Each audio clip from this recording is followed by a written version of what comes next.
अमरवन, एक रहस्य और ज्ञान की यात्रा। भाग 1। प्रस्तावना। बहुत समय पहले हिमालय की तराई में एक छोटा सा राज्य था, अर्णवपुर। वहां का राजा, राजा चंद्रकेतु, एक न्यायप्रिय परंतु चिंतित राजा था। उसके राज्य में सब कुछ था, धन, अन्न, सुख, सुविधाएं, पर एक चीज की कमी थी, सच्चा ज्ञान। राजा को एक सपना बार बार आता था, एक घना जंगल, बीच में एक उजाला, और उसमें एक आवाज जो कहती, जो अमर वन को पाले वह सच्चा ज्ञानी कहलाए। राजा ने राजसभा में ऐलान किया कि जो कोई अमर वन का रहस्य सुलझा देगा उसे वह अपना उत्तराधिकारी बना देगा। भाग 2। यात्रा की शुरुआत। बहुत से विद्वान, योद्धा और साहसी लोग जंगलों की ओर निकले, पर कोई वापस न आया। तब एक दिन दरबार में एक साधारण युवक आया, आर्यन। वह एक किसान का बेटा था, पर उसकी आंखों में वैराग्य और बुद्धि की चमक थी। उसने राजा से कहा, राजन, मैं अमर वन की खोज में जाना चाहता हूँ, पर शर्त मेरी एक है। मैं धन या राजगद्दी के लिए नहीं, ज्ञान के लिए जाऊंगा। राजा मुस्कुराया और उसे आशीर्वाद दिया। आर्यन ने अपनी यात्रा शुरू की, एक छोटी झोली, एक माला और अपनी माँ की दी हुई राखी साथ लिए। भाग 3। पहला द्वार। लोभ का वन। पहला जंगल लोभ का वन था। वहां पेड़ सोने के थे, पत्तियां चांदी की, और पक्षी हीरे बरसाते थे। हर राहगीर यहीं फांस जाता था। आर्यन भी मोहित हुआ, पर उसने एक वृक्ष के नीचे ध्यान लगाया और खुद से पूछा, जो चीज स्थायी न हो वह मेरी यात्रा की साथी कैसे हो सकती है। तभी उसे एक वृद्ध महिला मिली, माया, जिसने कहा, सत्य को पाना है तो मोह छोड़ो।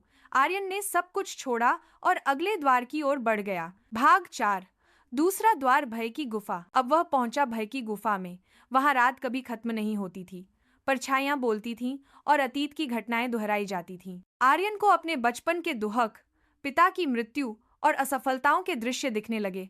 उसका मन डगमगाने लगा, पर उसने एक मंत्र दोहराया जो उसकी माँ ने सिखाया था, भय का अंत तब होता है जब हम उसका सामना करते हैं। भय की गुफा अदृश्य हो गई और एक सुनहरी सीढ़ी नीचे उतरने लगी जो अगले चरण की ओर ले जाती थी। भाग 5। तीसरा द्वार। अहम का तालाब। यहाँ एक शांत सरोवर था। उसमें हर कोई अपने सबसे सुंदर रूप को देखता था।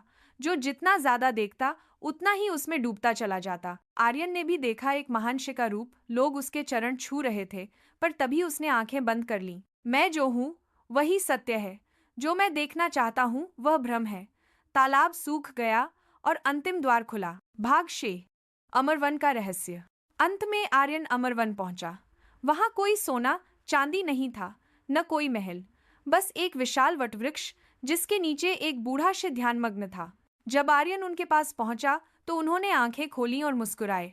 तू अमरवन नहीं ढूंढ रहा था, तू खुद अमरवन बन गया है। जिसने लोभ, भय और अहंकार को जीत लिया वही अमर है। वहीं आर्यन को ब्रह्मज्ञान प्राप्त हुआ। सत्य बाहर नहीं, भीतर है। भाग 7। वापसी और परिवर्तन। जब आर्यन लौटकर आया तो वह पहले जैसा युवक नहीं था। राजा ने उसे गद्दी देनी चाहिए, पर उसने कहा, राजा वह हो जो सबसे पहले स्वयं का शासक हो।